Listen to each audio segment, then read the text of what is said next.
Please do not attempt to adjust your set, your phone, your computer. There's nothing wrong with the image. What you see in front of you is my real face.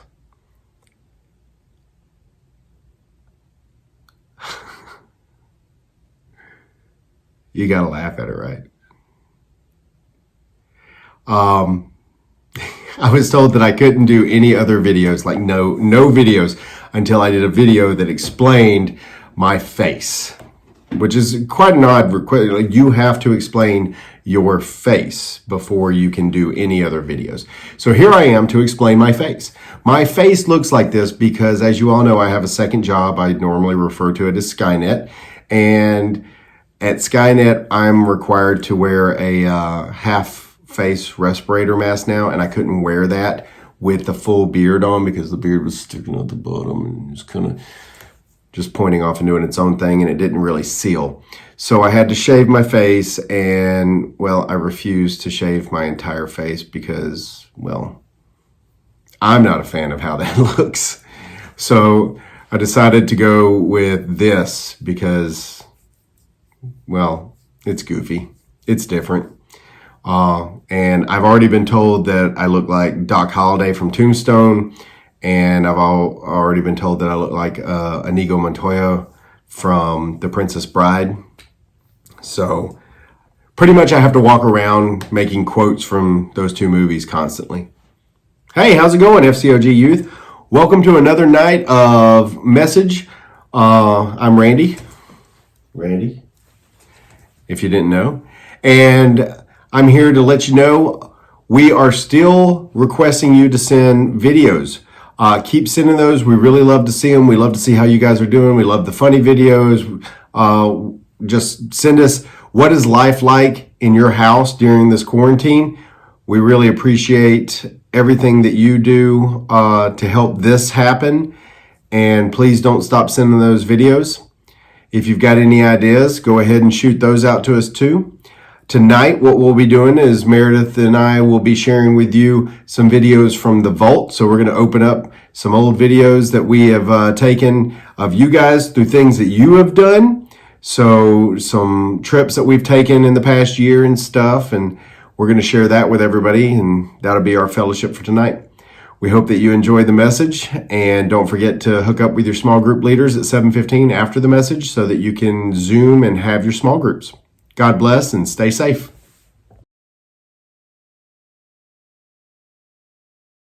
All right, welcome to our version of Go On Get. Here's a few things inspired by Jimmy Fallon that we feel like should go on get. Dog scratching at the door all day while I'm trying to relax. Go on get. Previously recorded versions of Saturday Night Live. A go on get. School at home with mom. Go on get. Office right in the middle of the living room when everyone else is having a good time. A go on get. Reading a book for fun. Go on get. Needing a pedicure, but everything is closed. A go on get. Thank you for tuning in with us with Go On Get Skit.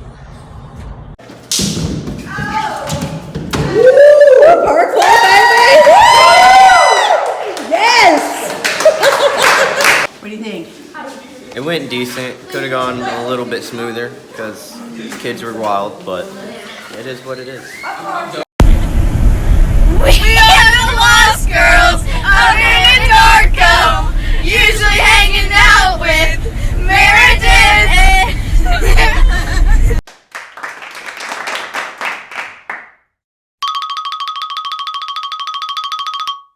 I want to go down. It's scary. I don't want to fall off. I'm not even harnessed in. And there's a wasp. Oh, that's nice. Okay, listen. Can I give you some words of encouragement? No. Perfect love cast out fear. If you love Jesus, you will do this. It's a faith test. No, that hurts my feelings because I do, but I don't want to do this. Yes. Okay, leaps of faith. No. Zipping into heaven.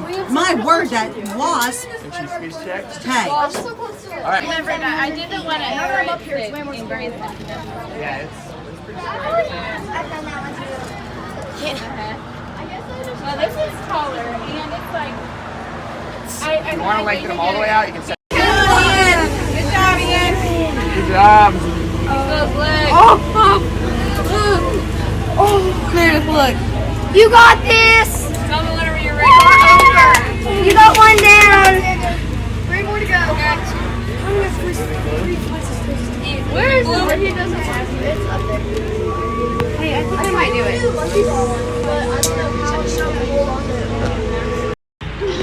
Felt like a First off, I'm just going to check your guys' harnesses. I'm not nervous at all. Every time! Do you think I'm getting this? Oh my goodness!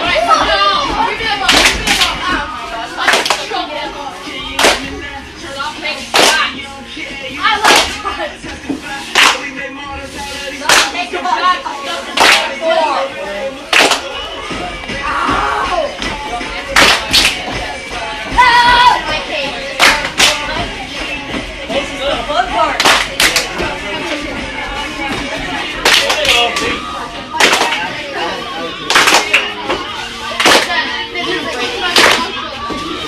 Sorry.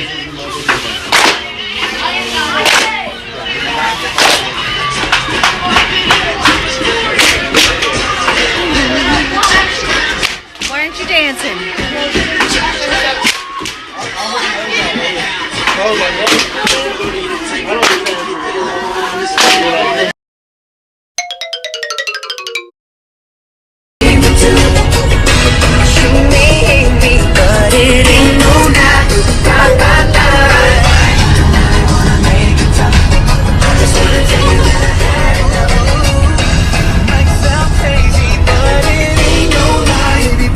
You excited?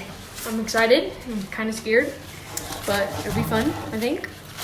Last night someone OD'd and they had to call 911. Yep, that's why I'm scared. So we break up into pairs of 3. That's what our leader Sid said. It was very confusing, but pairs of FCOG people And then one adult. and one veteran and Mean Streeter. And so I'm super excited and I'm just ready to see God at work. So we'll let you know.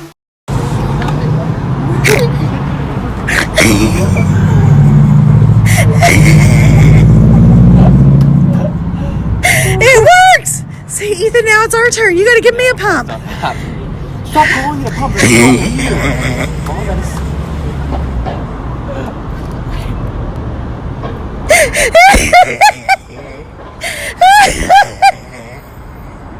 Let him back on! How about you go download the other app? That's so cool. This is not worth. I think he's giving you a hard time. Let's walk back.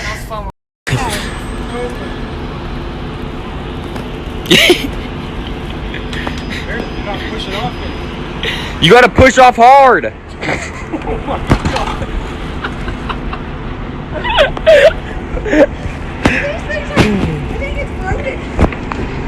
Push! Push! I did! You just gotta. What? Take it from the back, let me eat out of the back! Woo! From the back, let me eat out of the back! Step up! Step back! We are the back attack! I said step up! Step back! We are the back attack! Alright, awesome! I will do most of the steering. Are you ready? She's just getting flies off. Yeah. Okay, just give her a little kick with your heel, just a little into her belly. In her belly. Walk.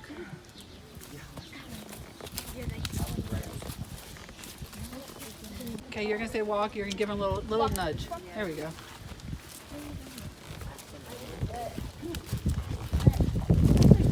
Okay, go. Do you want to try, dude? Yeah. Okay, go this way. Okay. Just go around the trailer, in between the trailers, and then come right back.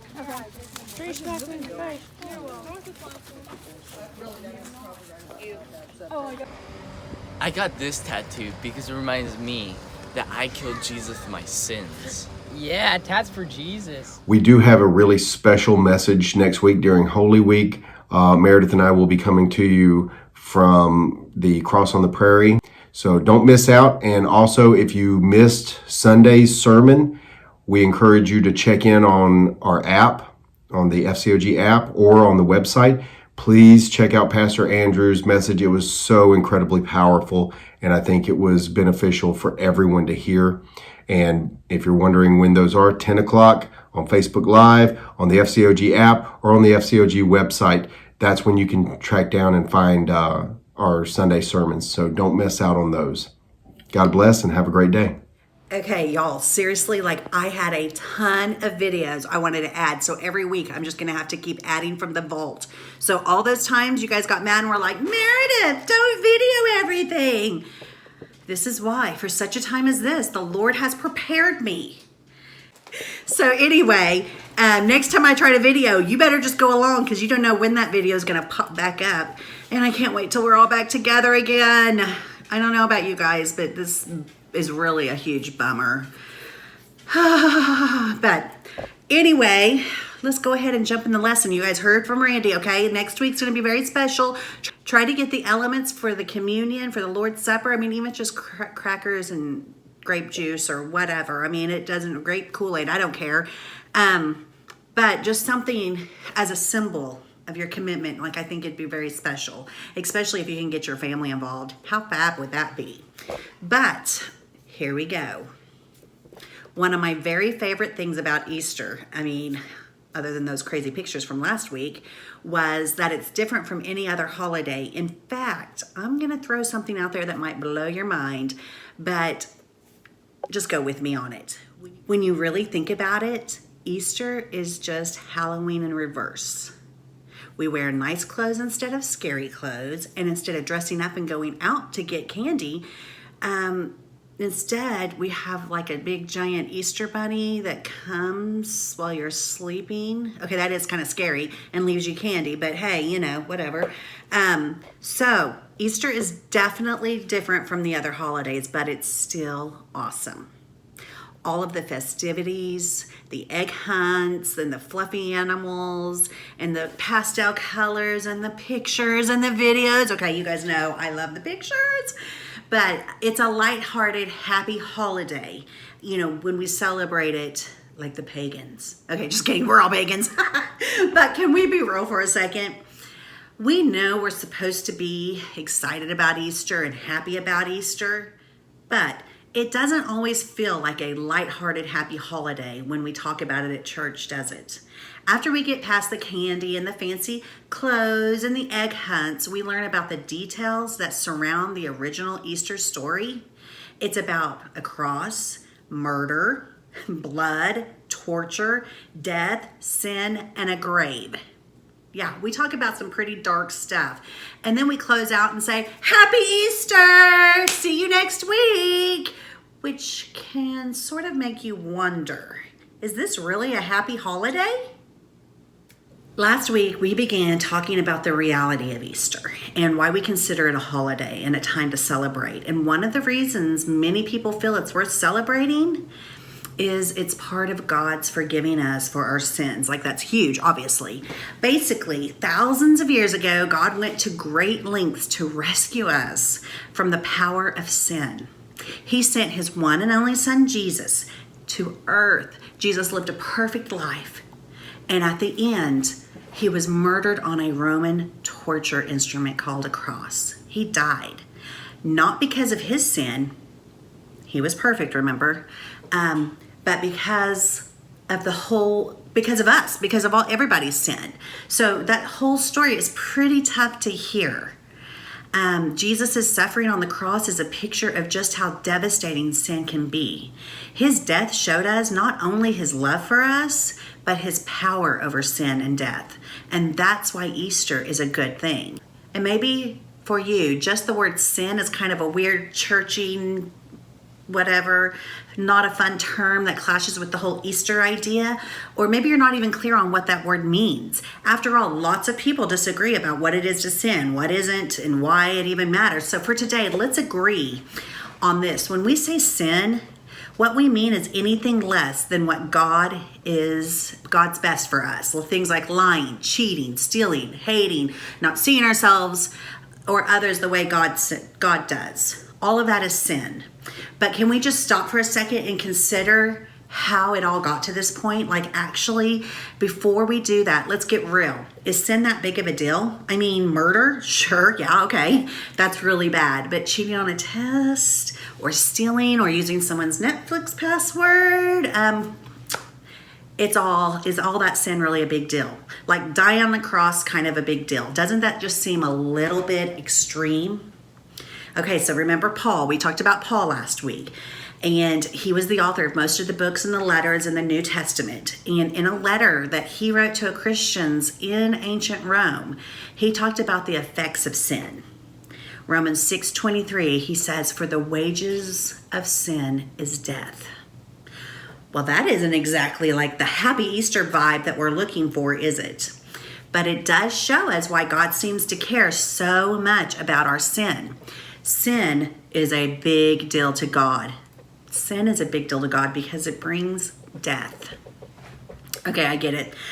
That sounds just a little extreme, but just think about it for a second. You gossip about a friend behind their back. They find out, and it kills your relationship with them. You cheat on a test. Your teacher finds out, and you wind up failing that class or the test, and your goal for a good grade, it's gone. Yeah. You lied to your parents, and the trust that they had for you, it died. It completely died.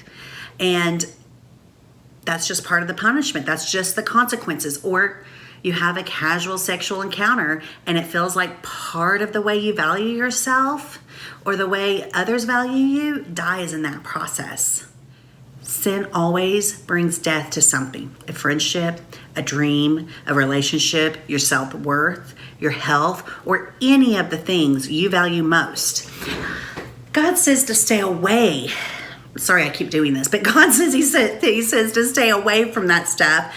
It's not because he's mean and a drag and lame or he's just controlling. No, he does this because he knows that whatever that sin is, it has incredible power to bring pain or even death into your life. And sin doesn't just bring death to something, it also brings death to someone.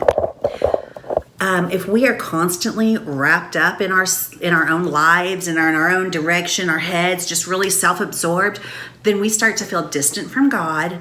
We lose hope for a better day, and the consequences of our action catches up with us. Before we know it, we wind up in a place in life that we never intended to be. It's like there are parts of us, and we were created to be something, but that part died. Something is missing in our soul. Because remember, God created us with a purpose. He has a plan for us. So, and maybe the worst part of it, even when we know that sin hurts us, we don't stop. Think about it. Nearly all of us have done something wrong, gotten hurt, and then done the exact same thing again. We're not stupid. It's just that sin can feel powerful. No matter what kind of sin, the more we do it, the more we get hurt, and the more we believe that we cannot stop, that we have no power to stop it. And this problem of sin isn't just an issue for us and our generation. Yeah, our generation. This has been true from the beginning of humanity. The Apostle Paul talked about it using these words. He says, "The wages of sin is death." Wages is the same word as paycheck. Just means what you get in return. It means what you get in return. And what we get in return for our sin, our wrong behavior, our wrong thinking, our wrong view of ourselves and others is death. It was death of who God created us to be, how we were intended to live, and the relationship that God wanted us to have with Him. Think about it this way. Sin always leads to the death of something good. And sin can kill more and more of the good in our lives. In fact, over time, that's exactly where all humankind was before the very first Easter. But then Jesus came, lived a life without sin, and was put to death. He didn't deserve death.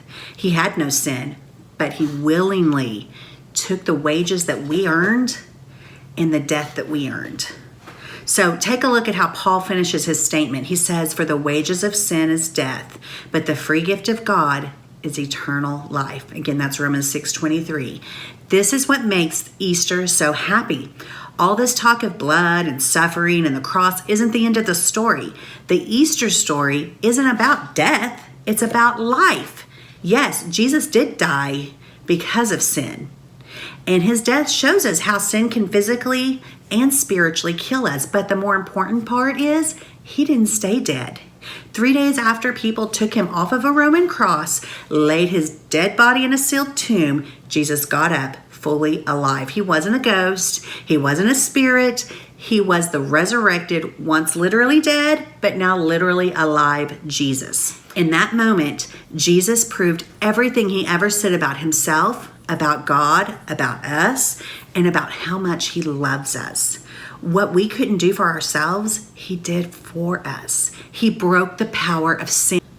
He overcame the death that our sin earned. He gave us life in return. Why is Easter so happy? It's because of this.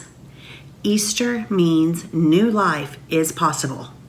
When the resurrection happened, Jesus showed us that instead of living in the hopelessness of sin, because of him, we can have a fresh start. He can not only forgive us of all that we have done wrong, but he can give us a new life full of hope. What's amazing about this is when you have a relationship with God, he begins the work of raising dead things back to life. For instance, like he can bring back relationships to life. He can bring your self-worth back to life. He can bring your dreams back to life. He can bring your sense of purpose back to life. He can bring your joy back to life. The parts of us that have been killed by sin, God can bring back to life. Does that happen miraculously all at once? Maybe sometimes, but more often than not, it's a process. As he gives us the power to live like him, our lives begin to look less and less like who we used to be, and more like the new life that he wants for us. Easter means new life is possible because we can have a relationship with God, and he can start something new in us. So the question is, what's one area of your life where you need new life? All of us may answer that question a little differently. For some of you, this may be the first time you've really ever understood Easter and what it means. Maybe you've celebrated it by decorating the eggs and eating the candy and the pictures with the scary bunny, but you've never understood why we celebrate or what that means for you personally. And when you hear about the gift of new life, you realize it's exactly what you need. You realize that you've been going in a different direction than what God has for you. His best. You even see the things in your life that are dying because of it. If that's you, maybe it's time that you trade your life for his life. Jesus dying on the cross was God moving towards your life, getting into your sin and paying the price for it. The cross is Jesus dying your death for you. And the resurrection is about him defeating it. When you put the trust of your life and the belief of your heart in the person of Jesus and what he did for you through the cross and resurrection, you receive new life. You receive his life. Some of you have already made that decision to follow Jesus. But the reality is, you may have some areas where sin is killing the best parts of your life. Here's the good news. No matter how life feels right now, you can be confident that our sin will never take away the new life that God offers you. Yes, choices have consequences, but they do not disqualify you from the new life that you've been given through Jesus. Just know that you have the power to make a choice. You can start living out the new life Jesus gives you. You can embrace that new life in a friendship, a family relationship, your self-worth, your dating life, and even your dreams for the future. Even now, with your anxiety, with everything that's going on. Maybe today is the time for you to ask God to bring new life into a broken life, a broken part of your life. Ask God for his resurrection power in part of your life that feels like it's hurting you.